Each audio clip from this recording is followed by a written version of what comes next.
Everyone, this is Professor Gravett, and in this video, we are going to talk about part 1 of Persepolis, the graphic novel by Marjane Satrapi. So I'm going to share my screen and take you to a PowerPoint. All right, let's present this. Cool.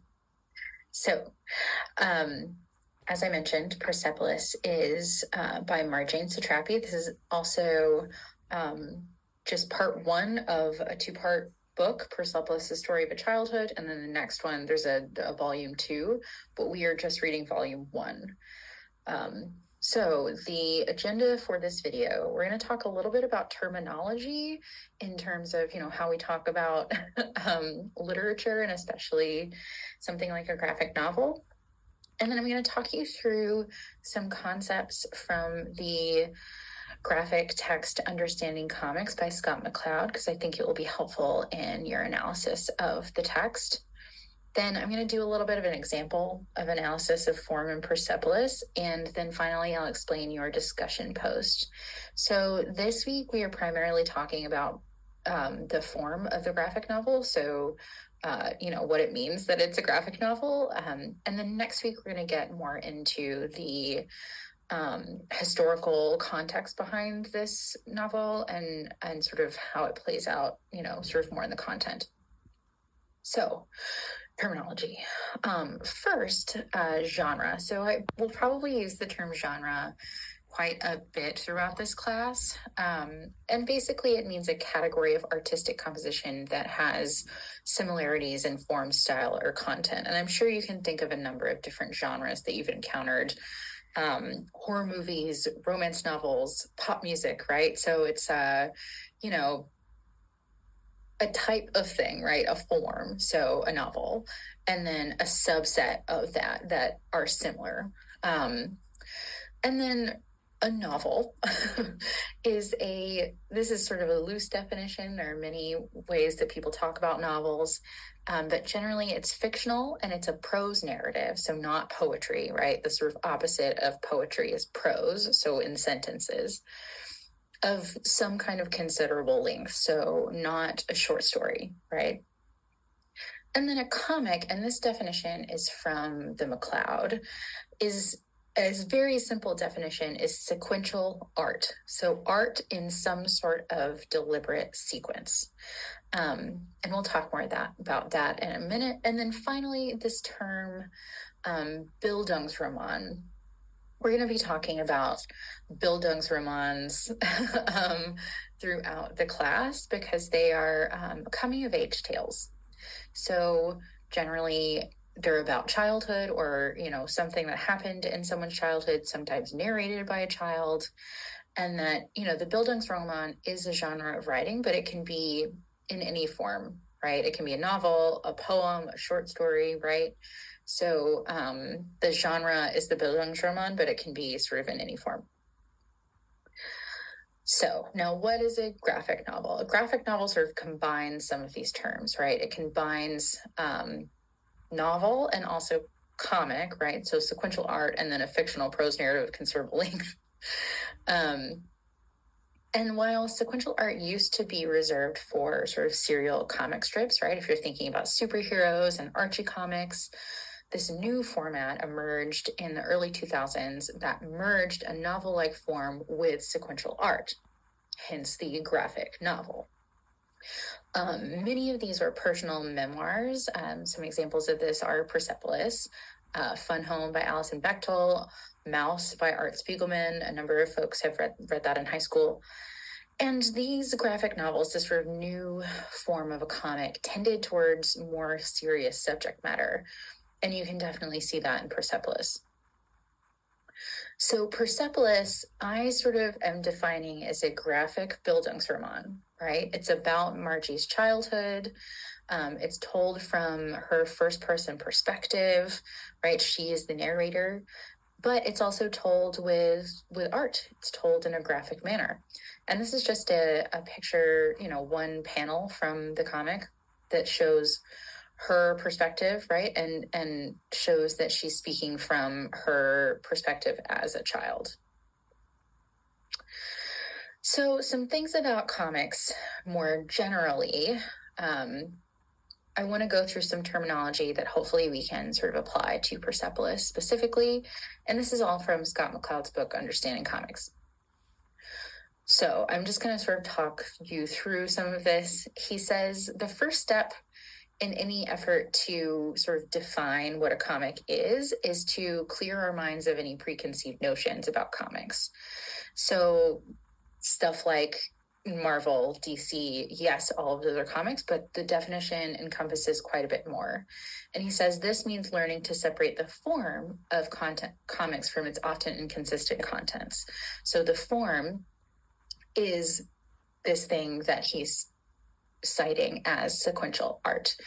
The best definition for comics will, I think, be the most expansive, which he says is sequential art. Yes, and you can see these two pictures are in a sequence, right? We can see the connection between the two. We know that this one is first and this one is second because the man takes off his hat. Yes, they're in a sequence. So he also says that writing and drawing are often seen as quite separate disciplines, and that when you combine them, things get a little bit hairy, right? Each artist and writers both have separate vocabulary that they use to describe their work. So comics kind of needs its own vocabulary is what he's saying, right? So we're going to go through some of the language that he proposes here. The first term that we're going to talk about is the phenomenon of closure.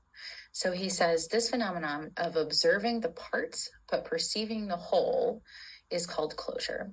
So these are numbers of examples of closure. He says, in our daily lives, we often commit closure, mentally completing that which is incomplete based on past experience. Some forms of closure are deliberate inventions of storytellers to produce suspense and or challenge audiences, like this scene we see. He's sort of shown us basically a scene from a movie. Others happen automatically without much effort, part of business as usual, right? We assume that that the money extends into the wallet, right? We are making that connection in our heads. In recognizing and relating to other people, we all depend heavily on our learned ability of closure. In an incomplete world, we must depend on closure for our very survival, right? So if we look at these examples, and the first one, all we see is like a half of the narrator's body, but we assume he's standing behind some sort of door or wall, right? And that's our brain sort of connecting the dots. So in comics, we rely a lot on our brain's ability to connect the dots from one image to the next. So here's some more examples of closure. All of these words we're reading as closure based on context clues, right? Even though they're not giving us the full amount of information here. This one, he says, sometimes a mere shape or outline is enough to trigger closure. I'm looking at this and I'm seeing Mickey Mouse, right? The mental process described in chapter 2, whereby these lines become a face, could be considered closure. So it is kind of bananas that we look at this round thing with two dots and a line and think that's a face, right? We are using our context clues to connect the dots to understand. Cool. And then there's more about closure here, but let's look at this example down below. It says, let's see.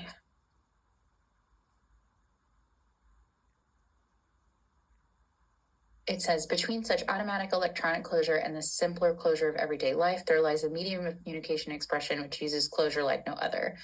A medium where the audience is a willing and conscious collaborator and closure is the agent of change, time, and motion, right? So that medium is comics, obviously. And then this one, the audience, right, the reader is looking at these images and assuming that what happens in between, in the sort of gutter here, is that the man, well, see, I'm assuming it's a man, is lifting his hat off of its head, yes? So that closure is basically knitting the two panels together, and that is happening a ton in comics. Here's some more things about closure. Assuming that this happens sort of in between, right? That we can sort of connect these dots and sort of see this person moving, etc. So another concept that McLeod posits is that in learning to read comics, we all learn to perceive time spatially. For in the world of comics, time and space are one and the same. So as we're reading along, as we're sort of moving across the page, we are moving through time, the time of the comic, right? So if we look at these two examples, he says there's no conversion chart, right? There's never sort of a one-to-one. The few centimeters that transport us from second to second in one sequence could take us in 100 million years in another. So in this one, the drop of water falls and it splashes, right? That's a matter of seconds. In this one, it's sort of a joke. It's like dinosaurs. And then in between, there's a million years in which they turn to fossil fuels. And now there's a car sale, right? But that's all sort of happening over the span of just these two comics. Yes. So as readers, we're left with only a vague sense that as our eyes are moving through space, they're also moving through time. We just don't know by how much. In most cases, it's not hard to make an educated guess as to the duration of a given sequence, so long as that the elements of that sequence are familiar to us. So here's an example. I always figured Marianne would go for Gilligan. Pause. I guess from a lifetime of conversations, we can be sure that a pause panel like this lasts for no more than several seconds. Yeah. So we have this concept that as we move across the page, we are moving through time. Yeah. Okay. Another concept here that I want to go over quickly is this sort of emotions made visible concept. He's sort of positing, like, are these lines anger? Does this represent joy? Is this serenity, right? Like, how can the way that something is drawn produce emotions or sort of represent emotions? And here's some more. Tension, intimacy, madness, pride, anxiety, right? Then he sort of says, by direction alone, a line may go from passive and timeless to proud and strong to dynamic and changing. By its shape, it can be unwelcoming and severe, or warm and gentle, or rational and conservative. By its character, it may seem savage and deadly, or weak and unstable, or honest and direct.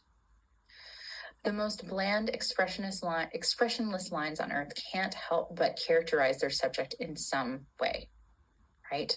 And while few comic artists may consider themselves expressionists, that doesn't mean that they can't tell one line from another, right? So he's saying that the way that the comic is drawn is giving you information about the subject matter, right? Whether that be, curvy lines, straight lines, stuff that represents emotion like this, right? But that no choice is not, doesn't have an intent, right? Like they all have intention and they all serve some purpose to give you meaning. Okay. So finally, the last thing that I want to talk to you about is the sort of combination of images and words in a comic. So he says, words and pictures in combination may not be my definition of comics, but the combination has had a tremendous influence on its growth. So a lot of comics have this combination. A huge range of human experiences can be portrayed in comics through either words or pictures. As a result, and despite its many other potential uses, comics have become firmly identified with the art of storytelling. And indeed, words and pictures have great powers to tell stories when creators fully exploit them both. So he says the different ways in which words and pictures can combine in comics is virtually unlimited. But there are a few different ways, right? There's sort of picture heavy and like less words. There's word heavy and less pictures. And then there's a balance, right? There's some comics that have a balance. He says, perhaps the most common type of word-picture combination is the interdependent, where words and pictures go hand in hand to convey an idea that neither could convey alone. And that's something that I want you to really remember, is that the words and the pictures are working together definitely in Persepolis, to convey the message, to convey the ideas. So now let's look at these 2 pages from Persepolis. This is, I think, pages 13 and 14, and it's conveying a couple of things. So I'm just going to read it through, and then we're going to talk about some things that I see here. So she says, she's talking to God, right? And she says, shh, wait a second. And in this panel, she's listening at the door, right? This line, I think, represents the door to her parents' room, and she's sort of listening in. And her dad says, they burned down the Rex cinema tonight. And her mom responds, oh my God. Then in the top, this is the narration. The doors had been locked from the outside a few minutes before the fire. The police were there. They forbade people to rescue those locked inside. Then they attacked them. The firemen didn't arrive until 40 minutes later. The BBC said that there were 400 victims. The Shah said that a group of religious fanatics perpetrated the massacre, but the people knew that it was the Shah's fault. Okay, so if I were to think about some of those items that we talked about, if I'm thinking about closure, right? Moving from the first panel to the next, we see that Margie shushes God, and that we can make the assumption, we can sort of make the closure that she's listening at her parents' door, right? And then we also sort of assume that when it switches to narration, we see a switch in time, right? We're no longer listening at the door, but we're looking at the scene sort of from the outside. We see the scene at the cinema. We assume that these are soldiers standing in front of the door, right? We see the movement from them just blocking people to actively attacking. Then we sort of zoom out and see the theater as a whole. And then we see this sort of amazing panel of the people sort of trying to escape. So that's the sort of closure that I'm seeing performed here, right? Like how we move from one panel to the next. And the time aspect is also there too, right? We have these panels which are happening the moment when Margie learns that this happened, and these panels that sort of take us away from that moment and into the time of the actual incident, right? Then we have this sort of emotions of the lines, and that's partially why I chose this section, because of the difference in this panel and sort of the normal art style of the comic as a whole. The art style is fairly minimalist, right? It's not, the faces aren't very detailed. It's all black and white. It's very straightforward. And then we have this panel that shows such intense emotion. It's representing the soul sort of leaving the theater through the fire. The lines are jagged, the faces aren't complete, right? It's sort of a horrifying scene. And though that specific sort of art choice is really emotional, whereas the words are fairly straightforward, right? The text here is very much, the police were there. They forbade people to rescue those locked inside. Then they attacked them, right? It's quite emotionless, but the images are where the author is really conveying that intense emotion. So we can sort of talk about which emotions are being conveyed. You can talk about how this panel takes up more space on the page than the other ones, and sort of what she chooses to focus on when, right? So these are all things that you want to be thinking about when we're reading this book. So for your discussion post for today, I want you to do some of this work. So choose either a page or a 2-page spread and analyze the content through the form. Think about the balance between the words in the drawings, the concept of closure, the emotional tone of the drawings, and the way time moves through the panels. How do these elements impact your understanding of the text? So that's your sort of initial task. And then I want you to read your peers' post and respond to 2 of them by commenting on something you find particularly insightful, and tell us why. So that's all for today. Thanks for listening. Let me know if you have any questions, and I will see you all soon. Bye.